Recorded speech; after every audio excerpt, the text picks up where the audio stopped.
হচ্ছে না। কোনো টার্গেট থাকতে পারে যে প্রকৃত তদন্তটা সিরিয়াসলি হচ্ছে না? নাসির, যদি আপনি বলতেন। আপনারা কিন্তু সেই অভিযোগটা বারবারই তুলছেন যে ভিন্ন খাতে প্রবাহিত করা হচ্ছে। দেখুন, এটি খুবই স্পষ্ট যে ভাই যেটি বললেন সেটি হচ্ছে প্রায় শাহরিয়ার আলম সাম্য হত্যাকাণ্ডের 120 ঘন্টা অতিবাহিত হচ্ছে। আমি একদম ভাইয়ের সাথে পুরো একমত যে এখনো পর্যন্ত তার সাথে যে দুইজন সহপাঠী যে মোটরসাইকেলে ছিলেন তাদের এখনো পর্যন্ত কোনো বক্তব্য আমরা আসলে দেখতে পাইনি। বিশেষ করে ঘটনা কারা ঘটিয়েছে বা তাদের সুস্পষ্ট বক্তব্য থাকা উচিত ছিল, অথবা যারা গ্রেপ্তার হয়েছেন আমি শুনেছি 4 জন, আপনি বলেছেন 3 জন, তারা কি মোটিভে তাকে হত্যা করেছে বা কি তাদের সাথে শুরুতেই কথোপকথন ছিল সেগুলোর বিষয়ে আমাদের এক ধরনের দোয়াশা মনে হচ্ছে। এবং আপনি দেখেছেন যে গণ অভ্যুত্থান পরবর্তী সময়ে বাংলাদেশে ঢাকাতেই এই গত 1 মাসের মধ্যে দুইজন ছাত্রদলের নেতাকর্মীরা এরকম একই কায়দায় নির্মম হত্যাকাণ্ডের শিকার হয়েছে। প্রাইমেশে আমরা পারভেজকেও ঠিক ছুরিকাঘাত করে হত্যা করেছিলাম, হ্যাঁ, তাকেও কিন্তু বৈষম্য বিরোধী ছাত্র আন্দোলনের নেতৃবৃন্দরা সামান্য কথা কাটাকাটির মধ্যে তারা ছুরিকাঘাত করে হত্যা করেছে। আজকে ঠিক তার কয়েকদিন পরে শাহরিয়ার আলম সাম্য হত্যাকাণ্ডের শিকার হতে হয়েছে। তো সুতরাং 120 ঘন্টা যে অতিবাহিত হলো, এখানে শুধুমাত্র আমরা 3 জন অথবা 4 জনকে গ্রেপ্তারের বিষয়টা দেখেছি, কিন্তু সেটির যে কি কারণে তারা হত্যাকাণ্ড করেছে অথবা তাদের মোটিভ কি ছিল বা এটি পরিকল্পিত হত্যাকাণ্ড কিনা, আমরা তো মনে করছি পরিকল্পিত হত্যাকাণ্ড হতে পারে, কারণ গত 1 মাসে 2 জন ছাত্রদলের নেতাকর্মীরা ঠিক একই কায়দায় হত্যাকাণ্ডের শিকার হতে হয়েছিল।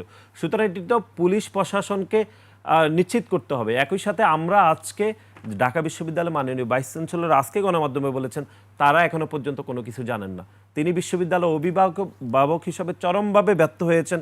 120 ঘন্টাতে তিনি কোনোভাবে জানাতে পারছেন না যে তার হলের একজন নিয়মিত শিক্ষার্থী বিশ্ববিদ্যালয় সংলগ্ন এলাকাতে তিনি যে খুন হয়েছেন সে বিষয়ে তিনি এখনো পর্যন্ত কিছুই জানেন না। প্রায় 5 দিন অতিবাহিত হচ্ছে এবং বিশ্ববিদ্যালয় মাননীয় প্রক্টর, যিনি বিশ্ববিদ্যালয়ের শিক্ষার্থীদের যাবতীয় নিরাপত্তা দেওয়ার দায়িত্বের জন্য ওনাকে এই দায়িত্ব দেওয়া হয়েছে, তিনি চরমভাবে ব্যর্থ হয়েছেন। এর আগে আপনি জানেন অ্যাপিচ হলে তোপাজ্জন নামে একজন মানসিক ভারসাম্যহীন ব্যক্তিকে পিটিয়ে হত্যা করেছে, সেই দায়িত্ব তিনি নেননি 5 আগস্টের কিছুদিন পরে।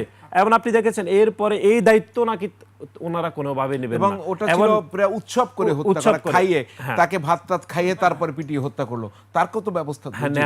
এবং আপনি দেখবেন যে এই এক শ্রেণীর মানুষ ফেসবুকে ন্যারেটিভ দাঁড় করাচ্ছে যে জীবন অবাক না করলে কে করবে। 28% মিল্ক ফ্যাটের অবাক করার সাথে ফ্রেশ মিল্ক পাউডার, জীবন অবাক করুক প্রতিদিন। কেন বিশ্ববিদ্যালয় ভাইস চ্যান্সেলর, কেন বিশ্ববিদ্যালয় মাননীয় প্রক্টর এই দায়িত্ব নেবে?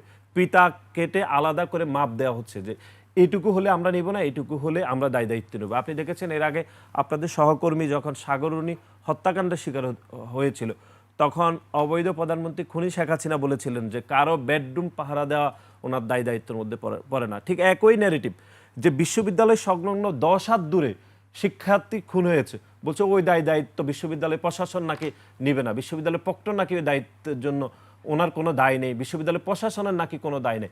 এরকম ন্যারেটিভ তৈরি করছে ওই যে গুপ্ত সংগঠনের তারা। আমরা সেটি আজকে বলার চেষ্টা করেছিলাম। এবং আপনি দেখেছেন যেই দিন ঘটনা ঘটেছে, আমি শেষ করি, যেই দিন ঘটনা ঘটেছে সেই দিন বিশ্ববিদ্যালয় মাননীয় ভাইস চ্যান্সেলর বিধ্বস্ত ছাত্রদের সামনে তার বডি ল্যাঙ্গুয়েজ আপনি দেখেছেন কিরকম উদ্ধত্তপূর্ণ তিনি আচরণ করেছেন? তার মধ্যে কি কোনো আপনি দেখেছেন যে তার সন্তান যারা বিশ্ববিদ্যালয়ের শিক্ষার্থী তারা তো আলাদা নয়, সেম সন্তান। আপনারা তো বিশ্ববিদ্যালয়ে পড়ে এসেছেন, তখনকার ভাইস চ্যান্সেলরের সাথে এখনকার ভাইস চ্যান্সেলরের বডি ল্যাঙ্গুয়েজ আপনি এক কাতার মিলান দেখবেন, কোনো কিছু আপনি মেলাতে পারবেন না। আবার তাদেরই একটি পক্ষ শ্রেণী এসে বলছে বিশ্ববিদ্যালয় ভাইস চ্যান্সেলর কোনো দায়িত্ব নাই, বিশ্ববিদ্যালয় প্রক্টর নাকি দায়িত্ব নেবে না। ওই যে শেখ হাসিনার মতো যে সাগররুনি বেডরুমে হত্যাকাণ্ডের শিকার হয়েছে সেই দায়িত্ব কি আমার নাকি?